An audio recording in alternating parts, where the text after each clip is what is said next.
El baile de los 41, la fiesta gay de la élite de México que se desató en un escándalo hace más de un siglo.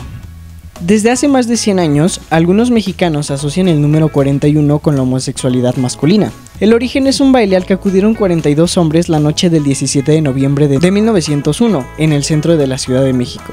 La mitad vestía ropa de mujer, varios de ellos eran personas adineradas y formaban parte de la élite social de estos tiempos. El festejo fue interrumpido por la policía, quien arrestó a casi a todos. Solo uno logró escapar y 41 quedaron detenidos. El caso fue uno de los mayores escándalos sociales por la época conocida como el Porfiriato, pues el presidente era Porfirio Díaz. De hecho, según una leyenda muy conocida en México, quien logró escapar esa noche era su yerno, Ignacio de la Torre y Mier. Durante más de un siglo, la identidad del resto de los detenidos no se conoció, hasta que el abogado Juan Carlos Harris, quien se define como un historiador frustrado, localizó los nombres de 7 de ellos en los archivos de la Suprema Corte de Justicia de la Nación. Las personas identificadas porque se promovieron amparos contra su conscripción forzada en el ejército son Pascual Barrón, Felipe Martínez, Joaquín Moreno, Alejandro Pérez, Raúl Sevilla, Juan B. Sandoval y Jesús Solórzano.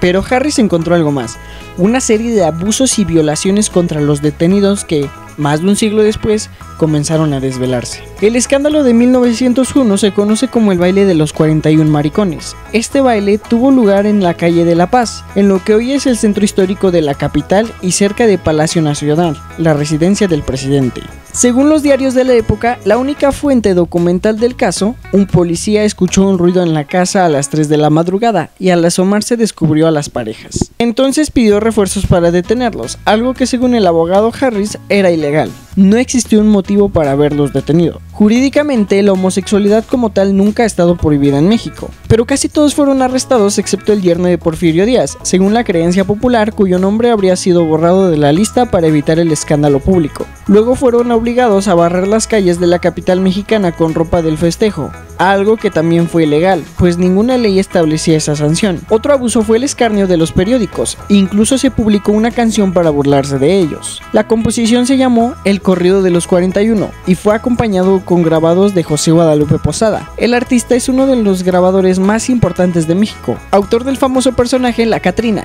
que elegantemente representa la muerte. En las horas siguientes de la redada, varios de los detenidos fueron puestos en libertad. Juan Carlos Harris cree que pagaron a la policía y a las autoridades de la capital para conseguirlo. Fue el caso de los más adinerados o quienes formaban parte de familias conocidas en el entorno social del Porfiriato. El resto, sin tantos recursos, fueron incorporados por la fuerza del ejército.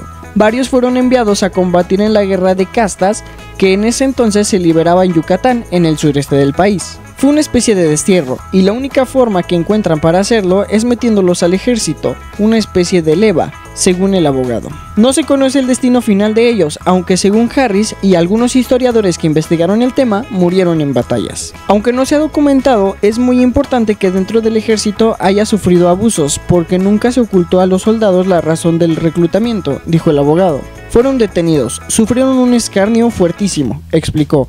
Es una cuestión muy grave y no nada más la tolerancia que ciertos grupos sociales lanzan. ¿Por qué algunos mexicanos asociaron el número 41 a la homosexualidad? Una de las razones es el escándalo que significó el baile y la cantidad de personas detenidas, explican historiadores. Pero también influyó la posición social de algunos participantes. Según Harris, el escarnio que se desató fue una especie de venganza social, una reacción de molestia por lo que la época se conocía como la decadencia de los lagartijos, el apodo de entonces las personas adineradas del Porfiriato, y también evidencia del profundo catriz de homofobia que incluso ahora, más de un siglo después del baile, permanece en algunos sectores del país. Por eso es importante identificar quiénes fueron detenidos, dice el abogado, pero sobre todo recordar cuál es su destino.